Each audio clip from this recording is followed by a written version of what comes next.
Good evening, good evening. Welcome back again. This is your host for this evening.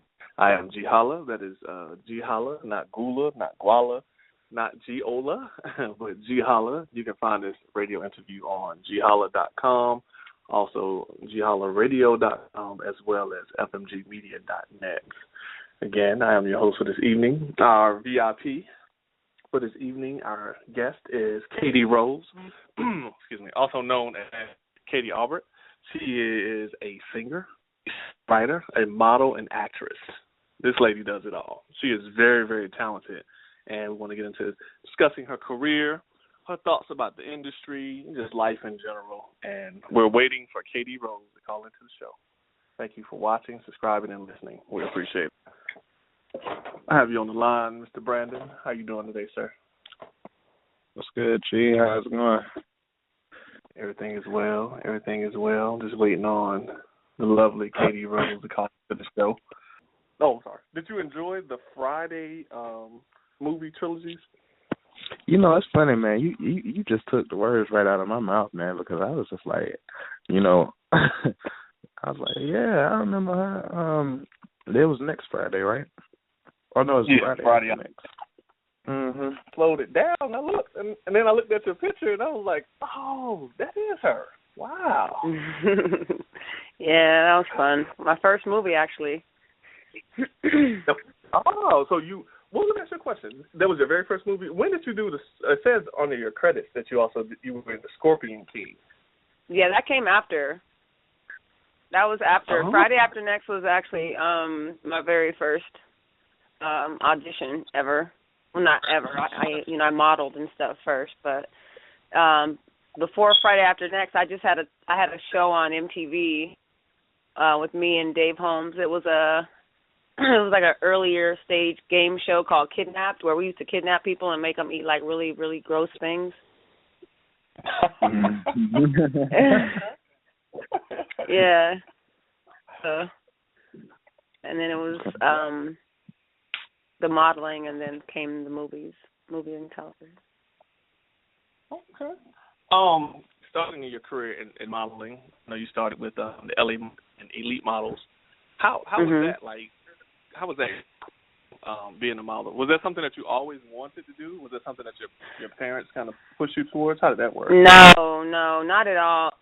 It's actually my family thought it was quite humorous because I was a tomboy most of my life. So I played softball, I ran track, I played basketball. I just really loved sports. So I wasn't really like the girly girl. I didn't wear makeup. I just wasn't really like into that. And then it wasn't until when I was going to school in San Diego and I started doing like these little kind of ratchet hair shows and it was like I ended up in some hair magazines, and then I ended up on a hair chart in the hair salons, and people were like, "You should be a model." But then I was like a size 12 because I played sports, so I was a lot bigger. And when I came to LA and tried it, everybody was like, "You're cute, but you're just too big." And that's when I was like, "Well, screw it. I'll just go do some makeup or whatever." And got a job at a makeup counter at the mall, and then that's where I got discovered. And my first agent at LA Models was the one who actually helped me with a trainer, and then got me with a runway coach and taught me the whole runway game. And then they shipped me overseas. Wow. Yeah, so it was kind of funny how it all happened. Isn't that something? You could just be just going throughout life and then meet someone or someone meets you, and it just changes your whole life around. Changes your life. I know people, I know people that's trying to get into the industry, whether they're rapping, they're singing. I mean, they've been doing it since like they were little, like children. And, they're in their 20s and 30s now, and they're still doing it. And other people just, like you said, I think it was one lady, I don't know if it was Rosario Dawson or not, but one lady was actually just walking down the street in New York, and they were like, "Hey, you want to be in a movie?" And she was like, "Yeah, sure."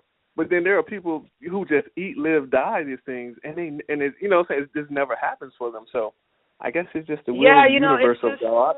Yeah, totally. Yeah, that has a lot to do with it. Just timing and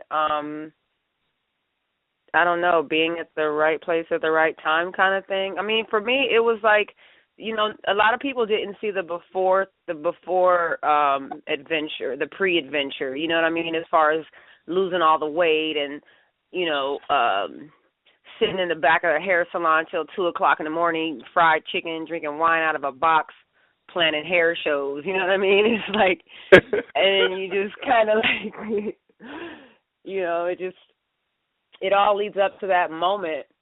And, you know, I try for me in life, I just always try to be prepared for whatever dreams I have or whatever goals I have. I just always make sure that I'm prepared, you know, for one of those moments. Okay. What sports did you play? Were you basketball, baseball, football? I started playing softball when I was 5, and I started in the outfield, and then worked my way up, and I ended up being one of the top shortstops in California at the time. Yeah, shortstop, third. I really could play like any position. I tried pitching because I played fast pitch. I tried pitching, but then I hit a girl in the eye, and then they were like, you know, she's cockeyed now, so that messed my head up, and I stopped pitching. And then I played basketball, but I wasn't really that good, but I was tall, and I was really, really, really popular in school. So whenever I came out on the court, everybody would cheer, and then I would go back on the bench because I was really just giving somebody like a break. And so, yeah, like I just love sports. And I play tennis now. I play golf. Any kind of sport, really. Oh, okay. Okay. What? Oh, and I ran track too. I did the long jump. Oh, you did long jump? Oh, okay. Yeah. Oh, nice. What type of food did you have to give up? Did you have to give up KFC? I don't think you guys got like churches out there like we do in the South. I mean, what like, I was a huge fan of Taco Bell, and I could eat like a lot of tacos. That's when tacos used to come in like a carrying case, and I could like complete the whole carrying case. I think it was like 10 tacos. But yeah, so I had to cut back because even now, like I'm a foodie. Everybody that knows me knows how much I love food. But back then I had to cut back on like, you know, breads and pastas and, you know, things like that. But for me, it was just about really working out. Like I had to fall in love with working out because I know for me, genetically, I'm not supposed to be really super small. So I have to work, you know, hard to keep my body at a certain weight. So a lot of it was just working out and staying active. I had to start drinking a lot of water. Yeah, that's right. Do you drink like alkaline water? Because I know that's a little bit better for you when it's like been filtered, especially get the fluoride. Yeah, I know. You know. Yeah, no. I mean, I have Brita filters, and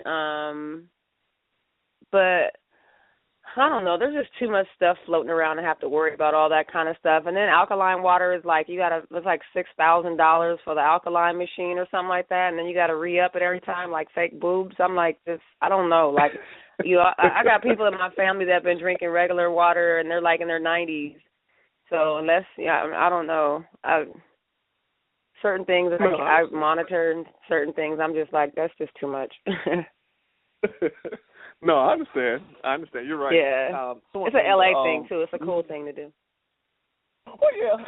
And it's like, because we're over here in Georgia, so in the South it's starting to really catch on now. You're starting to see more in GMO conscious, you know, people, restaurants as well popping up, especially in Atlanta.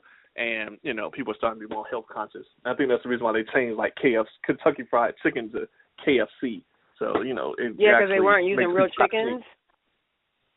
That's what they say. And the chickens didn't have any heads or something like that, right? Like, it was like headless chickens. Yeah, but I often tell people this now, because you're a health-conscious person, right? I say, think about this. You can go into any restaurant, I don't care what part of the country or the world you live in, everyone sells chicken. There can't be that many chickens in the world. It can't be. It's almost virtually impossible. Yeah. Mm-hmm.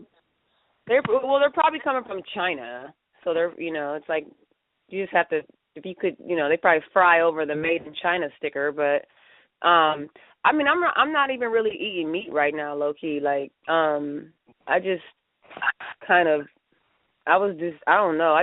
I'm not a vegetarian. I'll eat it if I just feel like eating it, but I'm not really eating meat right now, just because I had to come off of it for a while. I was doing Korean barbecue. You guys got Korean barbecue spots out there, right, where you cook the meat right there in front of you, it's like Benihana's but better. Yeah, they do. They have different places, like they're cooking it like on a wok almost, or open flame. Yeah, I know what you're talking about. Yeah. Like I was going hard on the Korean barbecue, and I just felt like, I just need to fall back a little bit. But now that I stopped eating it, it's like meat has a funny smell to me. Yes, it does. It has a stench that's crazy. What I learned, like with Walmart, for example, the reason why the meat looks red like that is because you get meat from Walmart? Walmart has meat? Yeah. Out here in the No. South. Let me tell you something. Yes. Walmart has meat? South, yes. Walmart in the South is like the club. It is like a restaurant, bar and grill, everything. I'm serious. Like, especially in Georgia. Now, I've been to Walmarts from Florida to Georgia to South Carolina to North Carolina. They're basically all the same, yes. I know out west you guys probably go more like I feel Costco safer eating meat from Waffle House. Yes. Shit, with the lady taking my order with a cigarette. With no tea, no, right? I'm just playing. Shout out to Walmart. I was just with the Walton family in New Orleans. I like Walmart. Oh, you did? Okay, yeah. Oh, yeah. They own the planet, so yeah, right. Right, that part. Yeah, but it was found that they were putting, carbon dioxide into the meat to make it look better like that. To make it look fresh. Yeah, I saw that. I'm a news buff. Like, I'm like huge on like news, current events, politics, all that shit. So yeah, I saw that. Oh, I'm glad you said politics. That's very interesting. What do you feel about the whole Donald Trump sensationalism? Is it something that we shouldn't even pay attention to? Because, the more you pay attention to it, the bigger it grows. How do you feel about that? Well, I mean, to be honest, I think the numbers, like with him, the numbers that he's getting right now is not enough, and it's scary, to be honest with you. I've never heard more people talk about moving out of the United States, which might be what he wants, actually. But I just think it's kind of scary, to be honest. The fact that we would even let somebody like get to that point. I mean, I think everybody thought it was funny at first, like, oh yeah, this is funny, and they're like, no, it's not funny. Like, this dude is really talking about like really doing some harmful stuff and to our country. And I mean, just just looking at his rallies, that's his message manifesting itself, and so I'm just watching it. I'm really watching because I'm really concerned. Like, I'm really, especially for my people, like that dude got the ability to like try to implement slavery or something, you know what I mean? And then it's like, I don't know. It's just really scary, to be honest. Yeah, I can understand what you're saying. You have the power. It was funny at first. It was funny, like no, the hair. And then what's crazy? He went and at some point he found two African American ladies, and they were like, I don't like using the word coon, but they were like. Oh yeah, no, I saw them. Yeah, he probably paid off their house or something. Like, he has to, he's got to go and do stuff like that. He had the Spanish lady get up there, and and there's no turning back for him. Like, he can't come out and be like, okay, let's cut it. He can't do that because then he'll lose all his support. So, he's on a runaway train right now. Like, he's got to stick with it and see what happens. But I highly doubt that he'll end up, winning the presidency. Like, I could confidently say that because there's numbers. If you do the math, it's just impossible. There's not enough angry white people to put him in the White House, and that's what he's banking on. Yeah, that's true. Because once you start eliminating, you're right, African Americans and Hispanic, Muslims, people, yeah. you know, everybody. Like, now you got Obama over in Puerto Rico. I mean, Cuba. Yeah, Cuba. Yeah. I was looking at that, right? That's crazy. The first president to ever go, well, the first sitting president to ever go over in Cuba. He's also the first president to actually go to prison too, as well, and talk to the prisoners there. No other president in history. Yeah, he's just brilliant. He's brilliant. You know what I mean? Like I don't even know how you're gonna follow behind him. Like that's what I'm saying. Like how do you have somebody like Obama do all the stuff that he's done, and then you got Donald Trump? Yeah, it don't even make sense. It doesn't. But you know what would be the equivalency of that? It would be like going from Clinton to Bush, in that sense. Like if he wouldn't even care. Like it's no secret. Bush didn't really care. If you looked at a lot of his politics, and if you looked at a lot of his old things, like when they asked him after 9/11, like this is why you say you invaded. Right? They asked him in the interview, and he smoked a lot of weed though, right? Well, they said, in his earlier years, he did a lot of everything. He was on everything, nose candy, everything. But in an interview, clearly it's recorded in history, they said, hey, it was a press conference. He was like, hey, what happened to bin Laden? I thought you were looking for him. He was like, well, honestly, I'm not looking for him, and I don't care. But no one said anything. You went to war on this whole premise that someone did something over here. That's why you went over there. You say, but we know now it was something else. But they asked you what's going on with the bin Laden situation, and you say you don't care, and no one says anything. But it's like Obama. Well, it's different standards for different people. Like it's just certain things like other people can do that we can't do. Like we can't go make sex tapes and build a whole empire off of it. Like we, you know what I'm saying? It's just certain people that can get away with certain things, and No, you're right, because I was looking at the lady from Love and Hip Hop, and I'm like, she's not gonna be like Pam Anderson or the lady. It's over with for you. You got your little couple 100,000 or whatever. And now everybody know what your insides look like. But the thing is though, like I was really like rooting for her for that to do something just to see if the standards were the same. You know what I mean? That's like right. To see if we could do what other people can do, and it's like we can't. We're gross, or we're this, or we're that. But it is what it is. Well, that's right. I'm just gonna give you a hypothetical question. I already know what the answer is. I just want to hear you say it. If someone approached you, like one of those companies, like, hey, we'll give you 500,000. Would you make one? Would you make one of those? 500,000? No. No. I mean, to be honest, I can't do no shit like that, though. That's what you have to understand. Like, I can't do stuff like that. I'm the oldest of all my brothers and sisters. I got 6, 7 brothers and sisters. I can't. It's just certain things in life I can't do. That's why I can't wild out. Like, I can't go and, I can't post a bunch of, like, revealing pictures and wild pictures on my social media and stuff like that. Like, I'm a big sister. And, and I'm the first of my family to, like, get this far in a career, in something like this. And, you know what I mean? So, and family comes first for me. Like, anybody that knows me knows, like, my family is everything. My family are my best friends and, consultants and board of directors. So, it's just certain shit I just can't do. So I can't do a sex tape. There's no amount of money that you can throw at me for that, because no amount of money will repair my image to my family. You know what I mean? Like, it just, there's more to it. Oh, I agree. I already knew what the answer was. I just wanted to make your blood boil a little bit, that's all. Oh, yeah, no.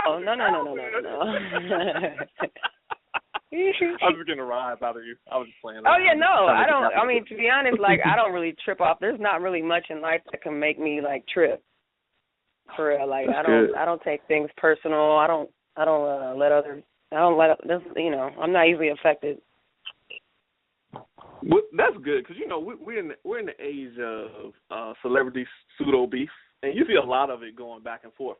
I think like somebody like 50 Cent, I think he's rather a genius at what he does, because it seems like he always end up on the winning side of it, getting, like, as far as generating that attention, you know, and that energy. Then, you know, they'll drop a project or something, or they'll come out with a mixtape.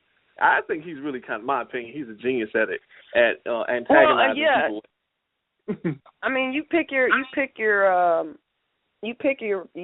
path, you know, like you pick your poison, you pick, and then at the end of the day, are you really winning? You know, it's like, what defines winning? Is it a financial? Is it a, you know, what's winning? And that's where, you know, for me, like, I have to ask myself those questions too, because, like, I tell people when I was coming up in Hollywood, I was told, I used to be like popping on MySpace, and I was told that, you know, I was being too engaging, I was too friendly with my fans, I was too accessible, and if you want to be famous and successful, you have to be more, you know, aloof or elusive or, you know, incognito, private, and this and that. So that's what was like beat into my head when I was, you know, coming up in Hollywood as a celebrity.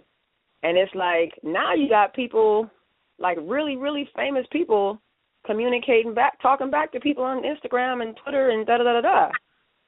You know what I mean? So it just, it's a major adjustment. And so it's like, what I used to think was winning, or what my plan was at one point, totally shifted with the times. And, you know, it's like, so do I have to go and start a beef with somebody to like, get on? Do I got to go and, you know what I mean? Like, do I got to go do something crazy? So, like, run down the highway, a main highway, butt-ass naked and have somebody film it? Like, do I, you know what I mean? Like, that's kind of like, yeah. It's crazy.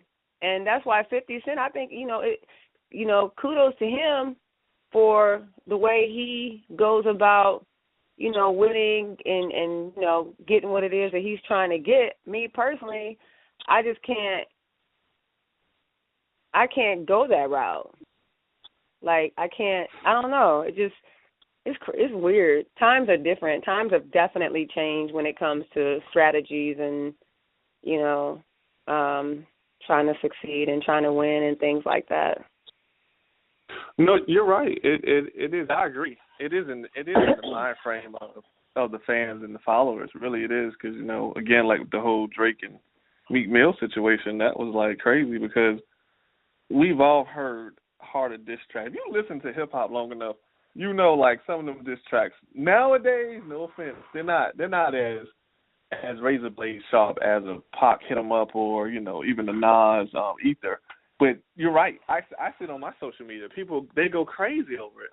He'll say one line, Twitter fingers, and everybody, Twitter fingers, all the way down the whole thing. I'm like, they're like almost polarized by mediocrity. They really are. And negativity.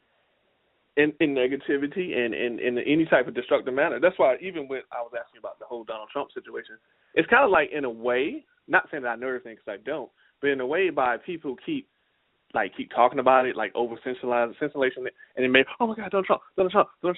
It kind of puts it in the collective consciousness of like some type of fear. You know. Well, that's why if you notice when he talks, and like, for instance, the whole interview he did, when he talks to people about if there's a brokered convention, there'll be riots, he'll say the word riots like 20 times. You know what I'm saying? Or he's like, well, yeah, because I think there'll be riots. I think there'll be riots. I think there'll be riots. And he keeps saying it. Whenever he does his interviews, there's certain key words that he says. I love China. I mean, you know, screw them, but I love China. I love China. And he'll just keep saying, like, different things. Like, he's a master at that stuff. And then at the same time, you know, when people keep mentioning his name and things like that, that's just more media that he don't have to spend money on. That's why he could sit here and say, I haven't even spent hardly any money on my campaign. But it's like, it goes back to, like, you know, the whole 50 Cent issue, scenario, where it's kind of like, okay, well, you chose to go this route where you're constantly doing shit that pisses people off and insults people and puts people down, and you're doing that because you don't have, you know, it's helping you over here, but what is your end result going to be? Like, dude, people are not going to like you. You know what I'm saying? Like, no, you're right. But you know the sad reality of it is nowadays, because there's so much going on, especially like you talk about social media, people's attention spans and memories are really, really short.